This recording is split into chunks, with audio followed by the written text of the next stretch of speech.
স্বামী একদিন স্ত্রীর পরিচয় দেবে না, স্ত্রী একদিন স্বামীর পরিচয় দেবে না। কেন দিবে না? যার যা আমল করার চিন্তা করে এমন একটা অবস্থা হবে, হাই হাই মানুষগুলা ইয়া নাফসি বলে কাঁদবে, কেউ কাহার দিকে ফিরা তাকাইবে না। সেই দিনটা হবে হাসরের ময়দানের দিন। বলেন সুবহানাল্লাহ। সংসার সংসার কহিরা বলে রে, করলে না বন্দেগি,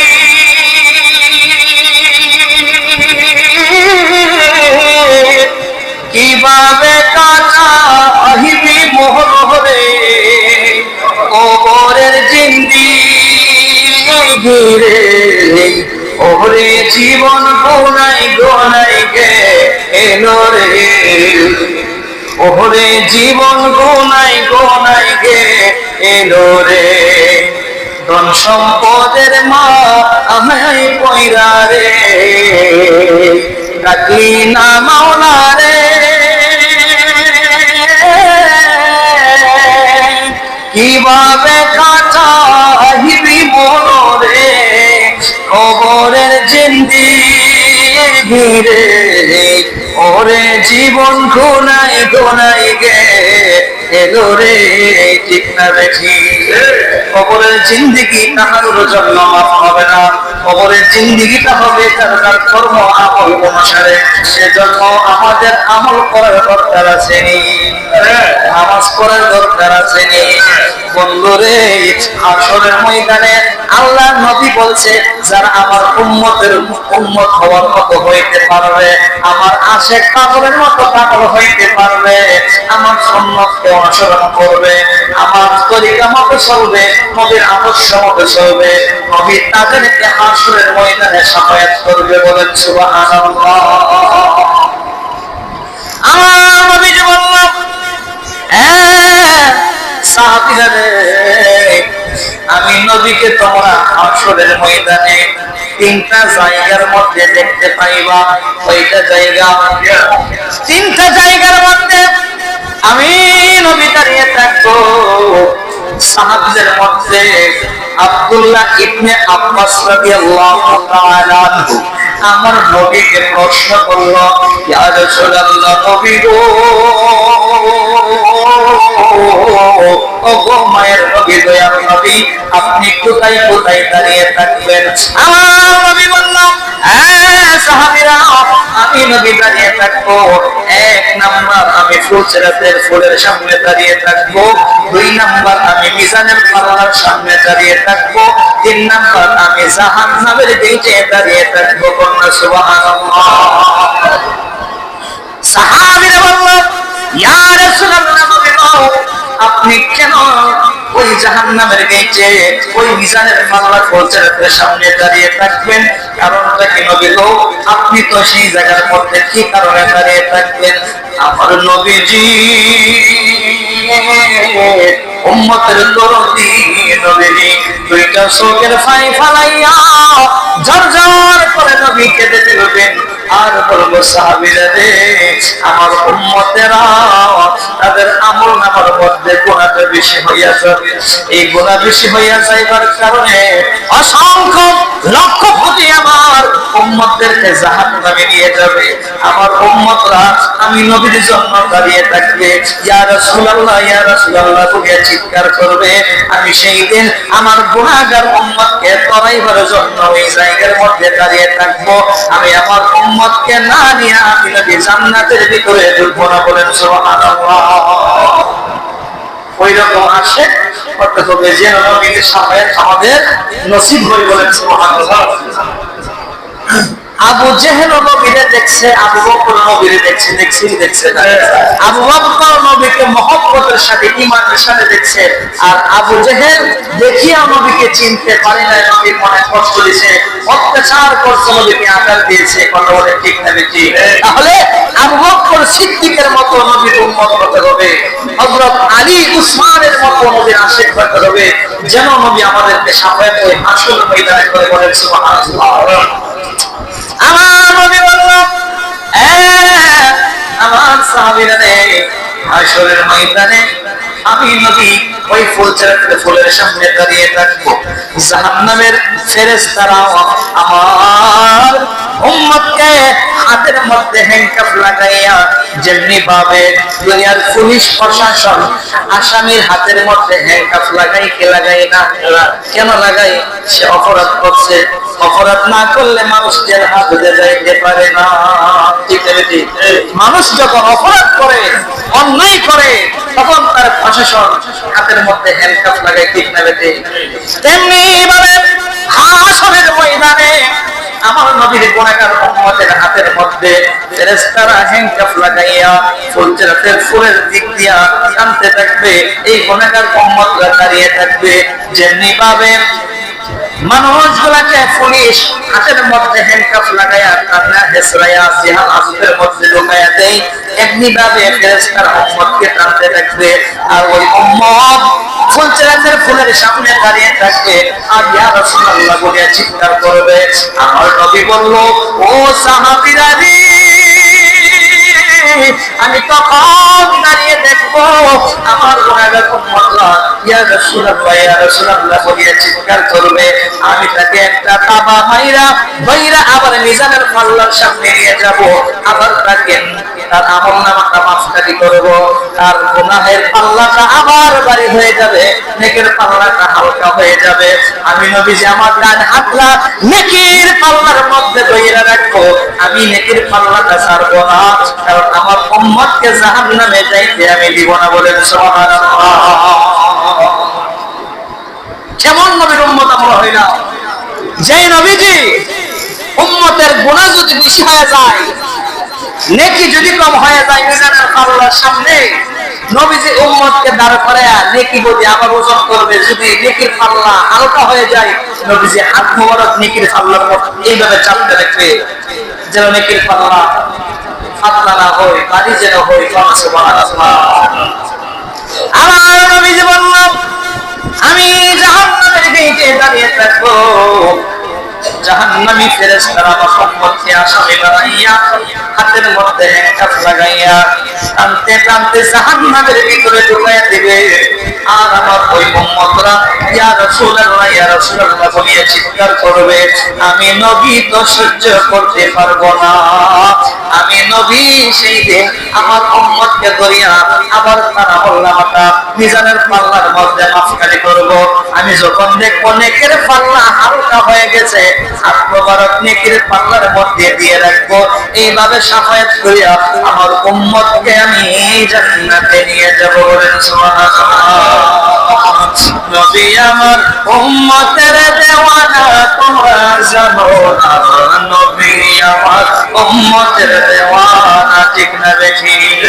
কিন্তু আমার নবী বলছে, আমি তাদেরকে সাফায়াত করব, আমি তাদেরকে সাফায়াত করব মান সাল্লাল্লাহু আলাইহি ওয়া সাল্লাম সাফায়াতে, যারা আমি নবীর উপরে বেশি বেশি দরুদ শরীফ পড়ে, আগে সাফায়াত করব। যারা আমি নবীর উপরে দরুদ শরীফ পড়ে, ঈমানের সাথে মহব্বতের সাথে আমি নবীকে তাজিম করে মহব্বত করে দরুদ শরীফ পড়ে, এবং মান আহাব্বা সুন্নতি, যারা আমার সুন্নতকে মানে, ওমান আহাব্বানি, যারা আমার সুন্নতকে মহব্বত করে, আমাকে মহব্বত করে, আমার সুন্নতকে মহব্বত করে, ওমান আহাব্বানি কানা মায়া ফিল জান্নাহ, আমার সুন্নতকে মহব্বত করার কারণে আমি নবী তাদেরকে সাফায়াত করে জান্নাতে নিয়ে যাব। তাহলে যদি হাসরের ময়দানে নবীর সাফায়াতের আশা করেন, নবীর সুন্নাত আদায় করার দরকার আছে নি, নবীর আদর্শ মতে চলার দরকার আছে নি। নবী তাদেরকে সাফায়াত করবে যাদের জীবনটা নবীর সুন্নাত তরিকা কাটাইবে, যাদের জীবনটা নবীর আদর্শ মতে কাটাইবে। আমার নবীজি কোনোদিন মিথ্যা কথা বলে নাই, আমরা কি মিথ্যা কথা বলতে পারবো?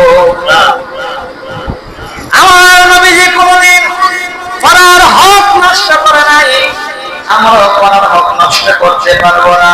আমার নবীজি কোনোদিন মানুষের মনে কষ্ট দেয় নাই, আমরাও মানুষ নয়, মানুষের মনে কষ্ট দিতে পারবো না। এমনিতে আমার নবী যেইভাবে পৃথিবীর মধ্যে জীবন যাপন করছে, নবীর আদর্শ মতে, নবীর তরিকা মতে, নবীর সুন্নতের মতে জীবন পরিচালনা করলে নবীর শাফায়াতের আশা করা যাবে। ঠিক না বেশি? এখন যদি আপনি সব সময় মিথ্যা কথা বলেন, অন্যায় করতেছেন, গুনাহ করতেছেন, মানুষ হয়ে মানুষকে কষ্ট দিতেছেন, আপনি যদি এইভাবে জীবন কাটায় নবীর শাফায়াতের আশা করেন, আমার নবী বলবেন তোমারে আমি শাফায়াত করব না, আমি তাদেরকে শাফায়াত করব যারা আমার সুন্নত তরিকা জীবন পরিচালনা করবে। বলেন সুবহানাল্লাহ। যদি আপনি সব সময় নামাজ পড়েন আর মিথ্যা কথা বলেন, সেই নামাজের কোনো দাম নাই। আপনি চলতে হবে হালাল পথে, সত্য পথে চলতে হবে, নামাজ কায়েম করতে হবে, নবীর সুন্নতকে ধারণ করতে হবে, তাহলে আপনি হাসরের ময়দানে নবীর শাফায়াতের মাধ্যমে আল্লাহর জান্নাতে যাইতে পারবেন। বলেন না সুবহানাল্লাহ। আল্লাহর প্রিয় হাবিব রাহমাতাল লিল আলামিন গুনাহগার উম্মতের কান্দারি নবী সমস্ত বিচার শেষ হয়ে গেছে। আমার আল্লাহ যার জান্নাতে দেওয়ার জান্নাতে দিয়ে দিল, যাকে জাহান্নামে দেওয়ার জাহান্নামে দিয়ে দিল। আমার নবী একমাত্র জান্নাতে ঢোকার বাকি। আমার আল্লাহ বলবো বন্ধু আপনি এখন জান্নাতের ভিতরে ঢুকে যান। আমার নবী বলবো ওগো আল্লাহ রাব্বুল আলামিন,